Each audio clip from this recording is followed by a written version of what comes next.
Allô, ça va bien? Est-ce que vous avez bien dormi? Ouais! Allez, les bleus, allez! OK, bon. Excuse-moi, j'ai entendu ça, là, donc je ne pouvais pas m'empêcher. Yeah! Allez! La rouge aussi. Est-ce que les rouges sont là? Ouais! OK, yes. C'est bon. Et puis, est-ce que vous avez bien mangé aussi? Ouais! Et j'ai vu un service vraiment extraordinaire. On peut noter ça vraiment 11 sur 10, là, c'est vraiment... Vraiment, c'est extraordinaire. Vraiment, il y a une équipe vraiment en feu ici, là. Et ça me donne le goût de revenir encore après. Alors, yes. Alors, on va parler de sujets vraiment intéressants. Et on est dans l'optique de vous encourager à vous préparer à vivre à fond. D'accord? La vie n'est pas plate. Est-ce que vous êtes d'accord que la vie n'est pas plate? Mais on peut la rendre plate. Hein? Vous êtes d'accord avec moi? Donc oui. On peut la rendre vraiment plate, là. On va parler de quelque chose vraiment de très important. Mais avant de commencer, en guise d'introduction, j'aimerais faire une petite brise de glace rapide. J'aimerais savoir, s'il vous plaît, si on vous donne le projet de construire une maison, par où allez-vous commencer? Quoi? La fondation, OK. La fondation. Qu'est-ce qui arrive si on commence par l'esthétique de la maison avant de mettre la fondation? Hein? Quoi? OK, qu'est-ce qui arrive si on commence par la toiture?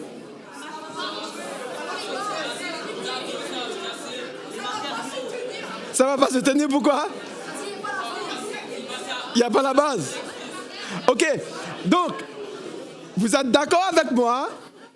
On dirait que 100% des personnes ici sont d'accord avec moi que si on commence la maison à partir de la toiture ou des murs ou de l'esthétique, ça va s'écrouler.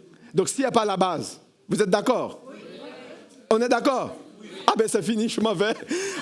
Bye. OK, non, il faut que je... OK. Yes. OK.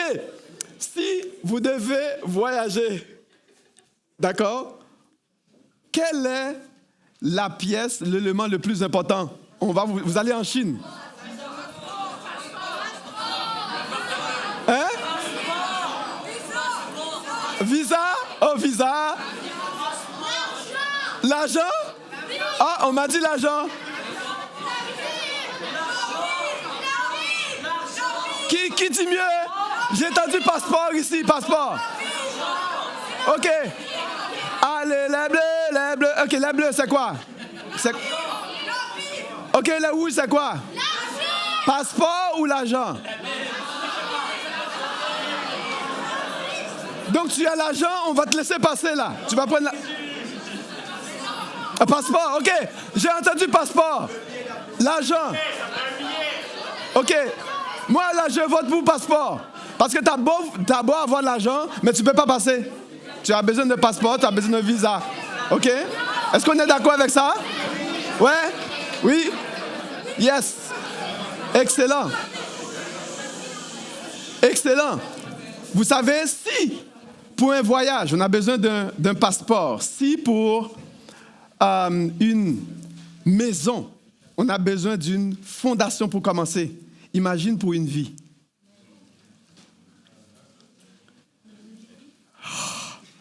Qu'est-ce qu'on a besoin pour commencer? C'est quoi mon but dans ce qu'on va voir? En passant, si quelqu'un peut être mon timekeeper, c'est très important. D'accord? Et puis, c'est quoi mon but ici pour cette partie?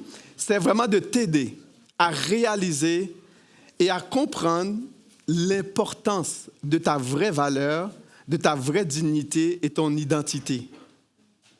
L'importance.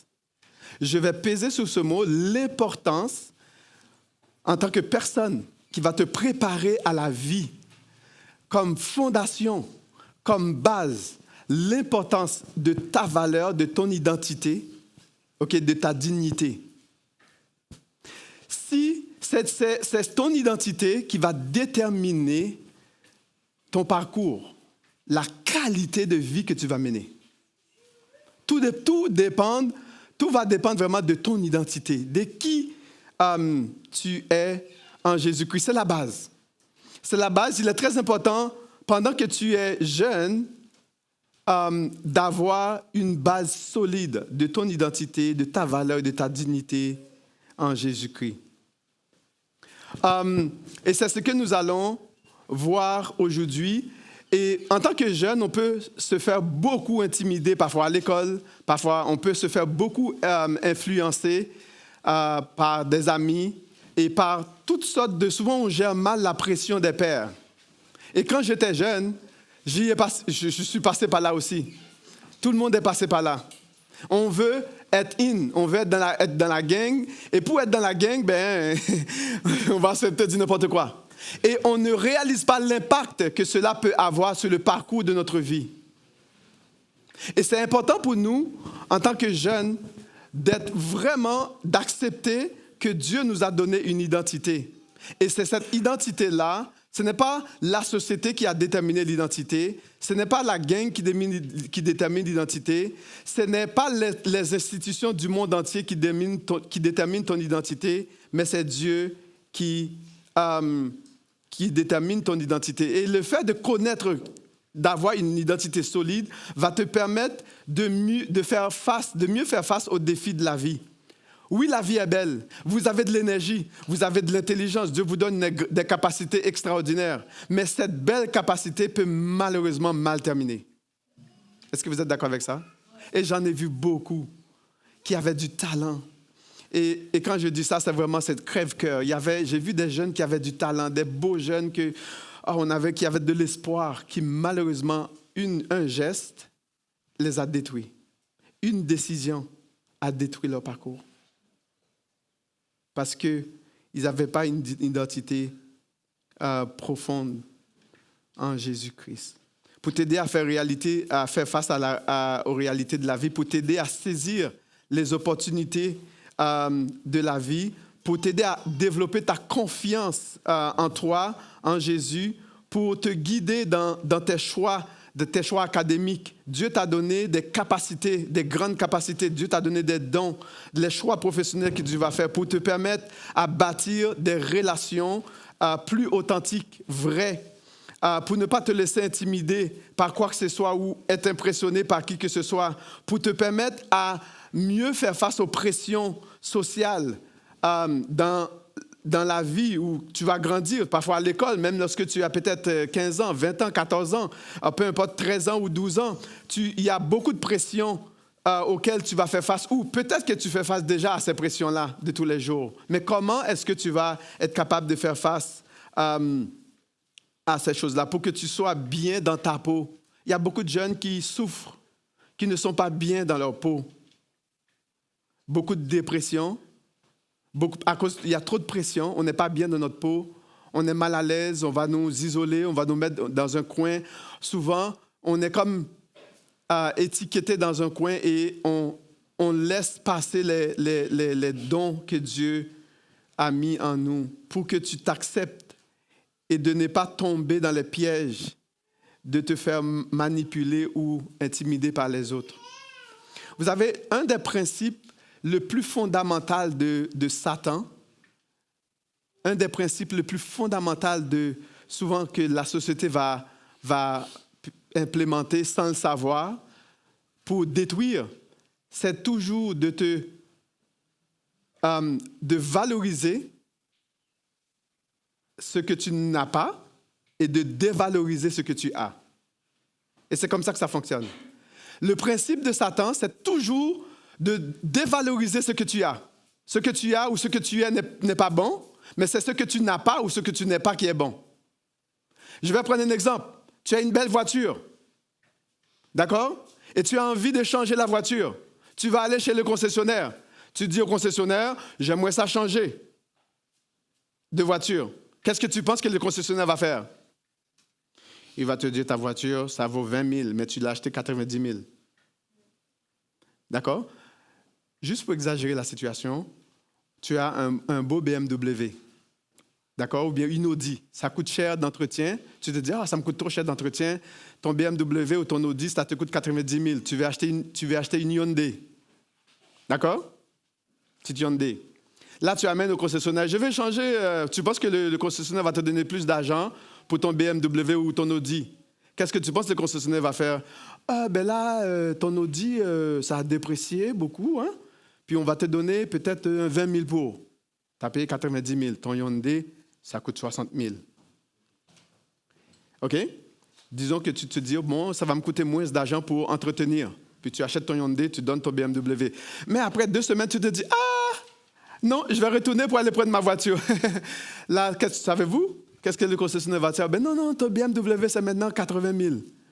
Puis ton Hyundai, ça va te coûter, là, cette voiture-là, tu vois, c'est pas si fort que ça. On va t'offrir peut-être 30 000 pour. C'est l'idée que ce que tu as va toujours être dévalorisé et ce que tu n'as pas est valorisé. Et c'est ce que Satan fait.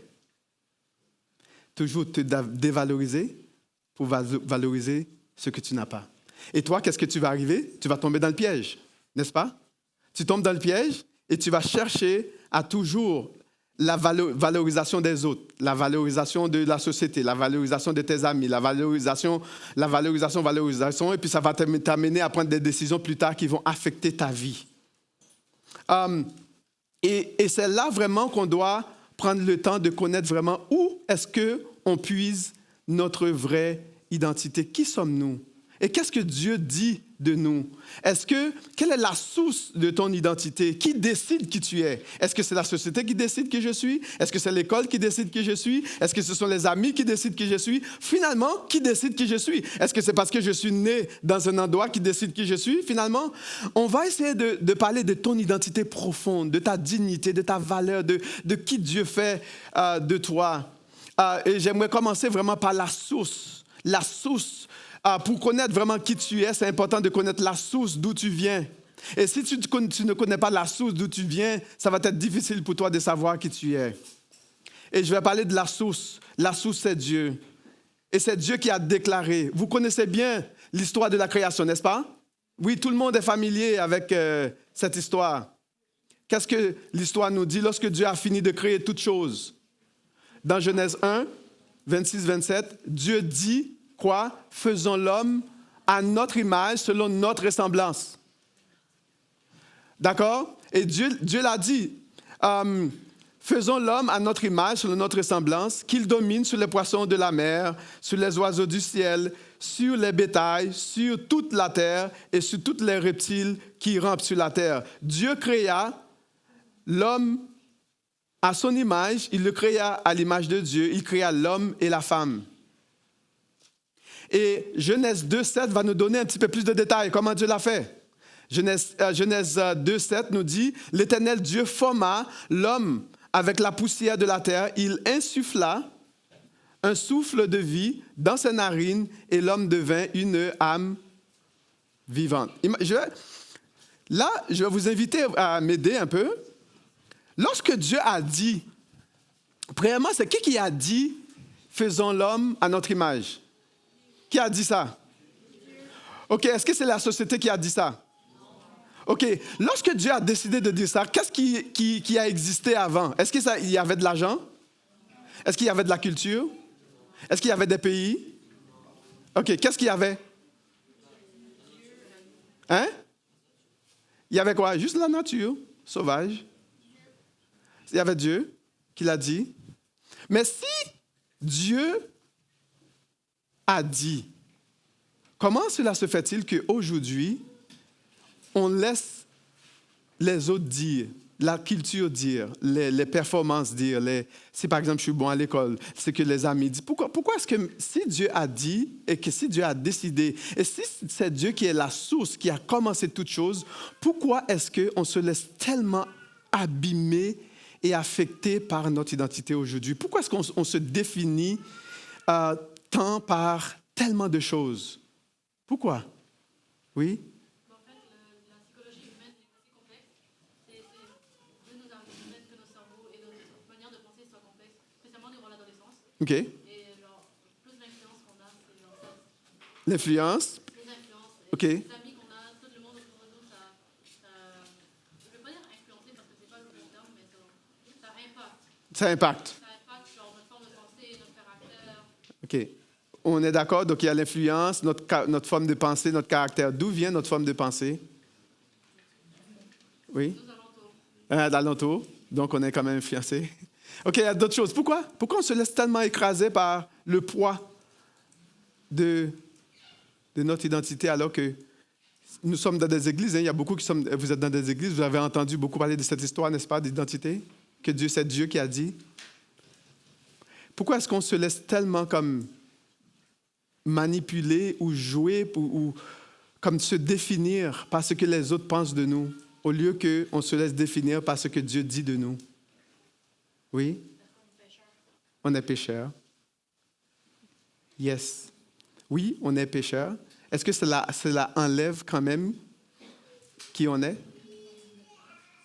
Est-ce que cela enlève, efface le fait même que ce que Dieu a dit de nous, même si on est pécheur? Est-ce que cela efface?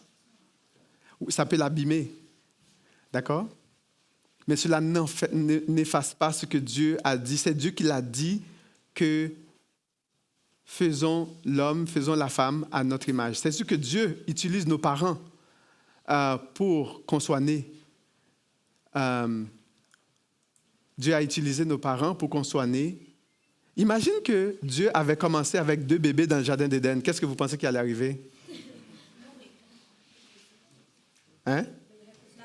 Hein? Ah, mais Dieu est intelligent, hein? Il ne commence pas avec des bébés. Et souvent, on pose la question, la poule ou l'œuf? C'est quoi la réponse? Les bleus. Ah, les bleus, les bleus. C'est quoi les bleus? La poule ou l'œuf? Pourquoi? Ben, c'est ça. C'est aussi simple que ça. Donc, c'est la poule. C'est-à-dire que Dieu a préféré commencer avec des adultes. Dieu n'a pas commencé avec des bébés. Parce que les bébés, c'est logique. On ne peut pas commencer avec des bébés, vous. Entre vous et moi. Est-ce que ça fait du sens? Dieu est intelligent, c'est un génie. Si on vient à notre point, votre identité, comment je peux définir qui vous êtes? Comment est-ce que je peux définir qui vous êtes? Eh bien, si je m'en tiens à ce que Dieu a dit, d'accord, je peux te définir comme étant dans ton essence propre, dans ton identité profonde, dans toute ta valeur et ta dignité, dans l'essence de ta personne. Moi, voici comment je pense, sur la base de la parole de Dieu, te définir en tant que personne, en tant que jeune. Tu es l'image de Dieu. C'est ça l'essence de ta personne, c'est ça qui tu es. Tu es l'image de Dieu. Tu es créé à l'image de Dieu. Tu es créé à la ressemblance de Dieu. C'est-à-dire un être qui a toute une valeur et une dignité inestimable. Et il n'y a rien sur cette terre qui est capable d'estimer ta valeur. Qui tu es, ta personne. Ce n'est pas ta performance qui décide ta valeur. Ce n'est pas l'argent que tu possèdes qui décide ta valeur. Ce n'est pas ce que tu fais qui décide ta valeur. Parce que Dieu te l'avait donné avant même que tu aies accompli quoi que ce soit. Avant même que l'humanité qui est Adam et Ève ait fait quoi que ce soit. Ils n'avaient rien fait encore. Est-ce que vous comprenez? Donc, s'ils n'avaient rien fait encore, pourquoi est-ce qu'on va nous définir en fonction de ce qu'on fait? Pourquoi est-ce qu'on va se définir en fonction de notre titre ou de notre performance académique, du fait qu'on est gentil, on est ceci? Pourquoi est-ce qu'on se définit en fonction des choses qu'on fait, alors que Dieu dit, tu es mon image? Et être l'image de Dieu, c'est une preuve du plus grand amour qui peut exister dans tout l'univers. C'est la preuve du plus grand amour qui peut exister. Il n'existe pas de plus grand amour que d'être l'image de Dieu. Parce que Dieu vous aime. Dieu vous aime d'un amour extraordinaire et de la meilleure façon d'exprimer cet amour, c'est de vous créer à son image, c'est-à-dire que de se partager avec nous parce qu'il nous aime. Mais on pourrait dire, mais c'est quoi être l'image de Dieu? Mais regarde, c'est l'idée de, si on avait une photo, est-ce que ça veut dire qu'on est des petits dieux? Non. Si j'avais une photo, si j'avais une caméra et puis je pouvais projeter, je fais une belle photo de ce groupe, d'accord? Puis je projette la photo ici. Est-ce que cette photo, c'est vous? Disons que je mettrais une photo de vous ici. Est-ce que c'est vous? Pourquoi?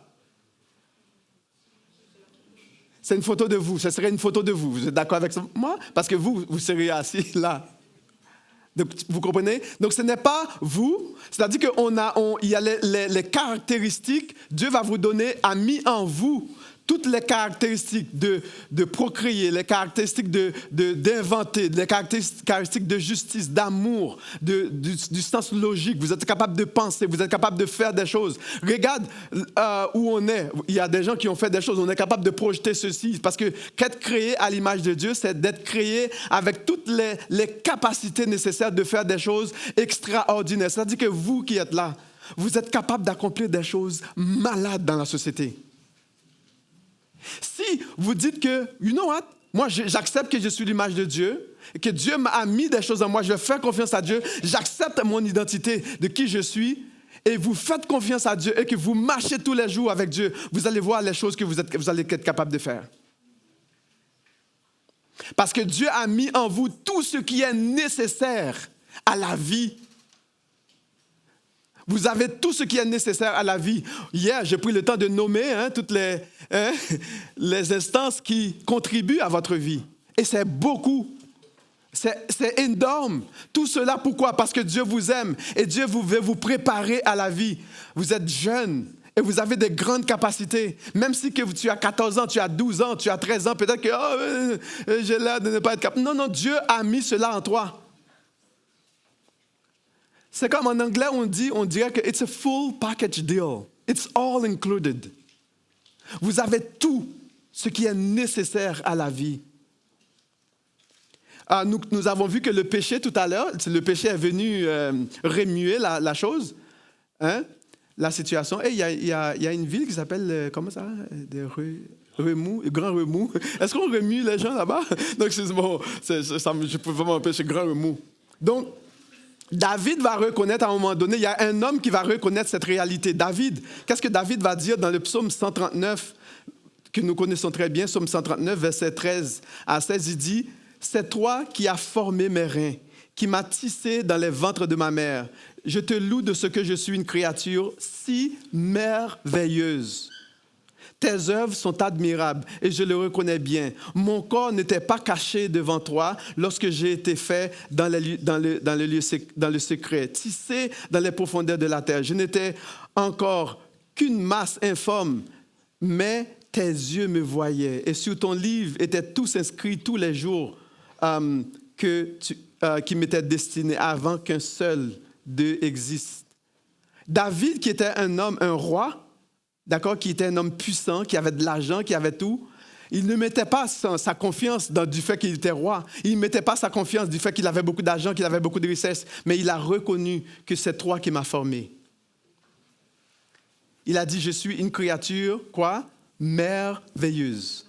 Est-ce qu'un jeune peut reconnaître aujourd'hui que tu es une créature merveilleuse? Est-ce que tu peux reconnaître ça aujourd'hui? Est-ce que tu peux reconnaître que Dieu t'a fait comme ça? Il a pris 9 mois pour te tisser dans le sein de ta mère. Puis il n'y a personne qui avait aucune espèce d'idée de savoir c'est quoi la forme de ton visage. Dieu seul le savait. Et lorsque tu es sorti, c'est une fille, c'est un garçon. Il est gentil, il est beau. Il est beau. On donne des bisous partout. Comme... On n'avait aucune espèce d'idée. Maman ne t'a pas choisi. Non. Tu n'as pas choisi maman non plus. Papa ne t'a pas choisi, tu n'as pas choisi papa. Même si papa est fou, maman est follement amoureuse de toi, mais il ne t'a pas choisi. Parce qu'elle ne savait même pas qui tu allais être. Dieu t'a tissé. Je ne suis pas en train de dire que tu ne dois pas aimer ta maman, ce n'est pas ça le point, c'est juste pour t'amener à la réalité. C'est que Dieu a fait un travail extraordinaire. Dieu t'aime d'un amour inconditionnel. indépendamment de ce que tu allais faire. D'accord? Et c'est ça ton identité. David l'a reconnu. Et on sait que le péché nous a vraiment abîmés. Et Dieu, il t'aime tellement, il a fait un plan. Et qu'est-ce que il a préparé une façon pour toi de t'en sortir. Jésus, qui est venu mourir à la croix pour restaurer le fait que le péché est venu endommager cette image qui est toi. Et même dans 2 Corinthiens 5, 17, qu'est-ce que ça nous dit? Pour revenir à la base, l'apôtre Paul va nous dire que si quelqu'un est en Christ, il est une nouvelle créature. Les choses anciennes sont passées et voici, toutes choses sont devenues nouvelles. Hein? What? Dieu n'a pas changé d'idée. Même le péché ne pouvait pas affecter le plan, l'amour que Dieu a pour toi. Et le plan qu'il a pour toi. Et c'est extraordinaire. Dieu ne va jamais abandonner son plan. Parce qu'il t'aime vraiment. Parce qu'il est à la source même de ton origine, de ton identité profonde, de qui tu es. Et Dieu n'est pas le genre de personne qui va abandonner son projet pour toi. Parce qu'il t'aime. Et en Jésus, tu es une nouvelle créature. Les erreurs du passé, les dommages, tout ce qui a été abîmé, en Jésus, tout peut être restauré par la foi. Pourquoi? Parce qu'il t'aime et il a un plan merveilleux pour toi. Et quelques implications qu'on peut avoir rapidement, c'est que ce que je veux que tu comprennes, c'est que ton identité, ta vraie identité profonde, est en Dieu, est en Jésus. Ce n'est pas dans la société, ce n'est pas dans l'argent, ce n'est pas dans la culture, ce n'est pas dans tous les systèmes gouvernementaux qu'on peut avoir. Je ne suis pas en train de dire que ce n'est pas important, c'est important. Mais ce n'est pas ça l'essence de ta personne, de ta valeur et de ta dignité. C'est Dieu qui détermine qui tu es. C'est Dieu qui définit ton identité et ta valeur. Et une autre implication pour toi, c'est que tu as de la valeur, tu as du prix aux yeux de Dieu. Tu as de la valeur aux yeux de Dieu. Tu as une grande dignité, même si que les gens autour de toi ne le voient pas, Dieu le voit bien. Dieu n'est pas aveugle. Il sait ce qu'il fait. Il te voit. Même si que les autres ne te voient pas, Dieu te voit. Même si que les autres ne te comprennent pas, Dieu te comprend. Et même si on ne comprend pas le plan, il y a beaucoup de personnes qui ont des plans pour toi. Dieu a un plan aussi extraordinaire pour toi. Et c'est le fondement, c'est la fondation de la maison. C'est le point de départ de ta vie. Le point de départ de ta vie, c'est ton identité. Et à partir de cette identité, tu sais vraiment qui tu es et tu sais pourquoi Dieu t'a créé et tu sais où que tu t'en vas. Et tu ne vas pas te laisser intimider par qui que ce soit. Tu ne vas pas être non plus orgueilleux. Souvent, on peut dire, ouais, ben, je suis l'image de Dieu, tu vas voir, hein, je vais marcher sur la tête de tout le monde, puis je vais flotter dans les airs, hein, je vais me faire traiter comme une princesse ou un roi. Non, non, non. C'est pas ça. Quand on sait qui on est, on n'a pas besoin de prouver à personne qui on est. On peut juste vivre la réalité. C'est Dieu qui détermine qui tu es. Ta valeur, ta dignité, ton honneur ne dépend pas des autres. Cela ne dépend pas de ce que tu fais.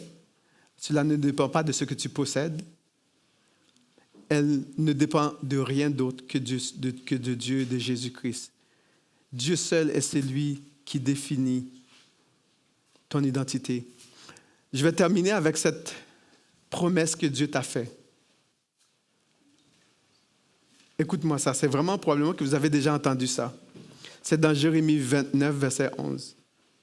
C'est Dieu avait fait cette promesse aux enfants d'Israël parce qu'eux, ils essayaient à vivre leur vie comme ils veulent. Dieu, il avait quelque chose, un plan.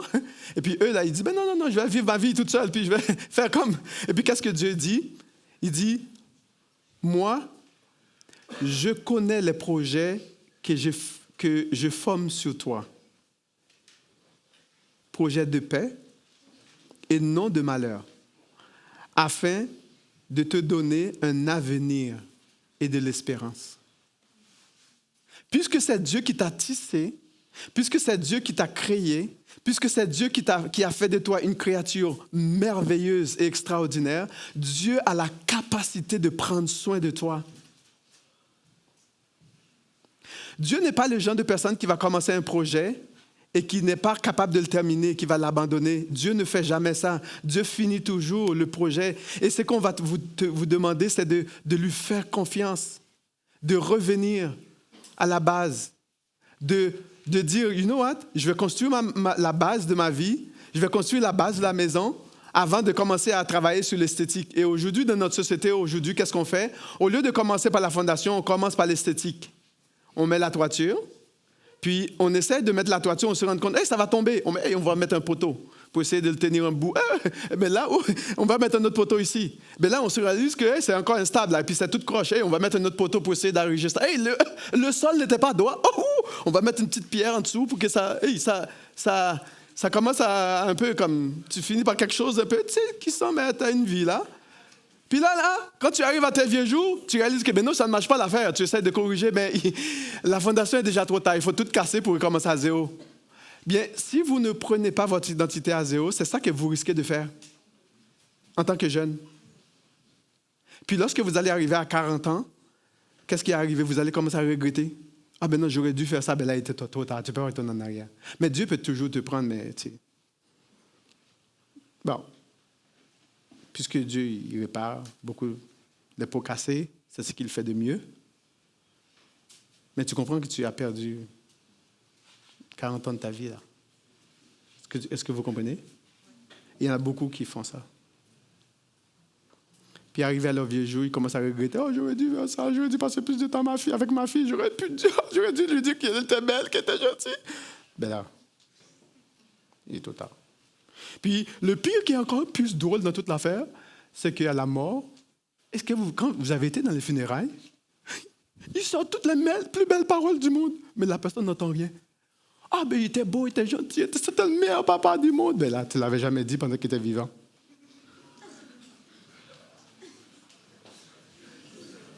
Est-ce que tu as remarqué ça dans les funérailles?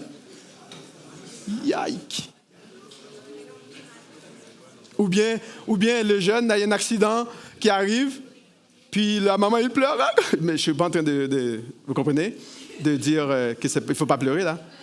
Puis, comme tu entends les parents qui commencent à dire des belles choses des jeunes, mais quand tu étais en vie, là, tu n'entends jamais dire « Oh, je t'aime, t'es vraiment comme... » Mais tu ne l'avais pas dit quand tu étais jeune. Est-ce que vous comprenez? Ça affecte la qualité de notre vie lorsqu'on ne sait pas qui on est en Jésus. Et ce que je vous encourage, il va y avoir quelques questions. Je vais demander aux musiciens, au Steve, s'il va avoir les chants. Il y a des questions que Steve va partager avec vous pour que vous réfléchissiez un petit peu sur ce qu'on a vu.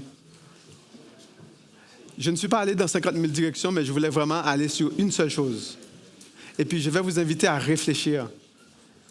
Qui tu es vraiment? C'est quoi la base de ta vie? Sur quoi vas-tu fonder ta vie pour que tu sois capable de vivre pleinement comme il faut, une vie stable qui va contribuer au plan de Dieu dans ta vie, dans la société, pendant que tu es jeune? C'est maintenant que tu dois penser à ta vie afin de vivre à fond. OK? Est-ce qu'on pourrait dire ensemble, prépare-toi à vivre à fond. Allez, prépare-toi à vivre à fond en ayant cette identité en Jésus.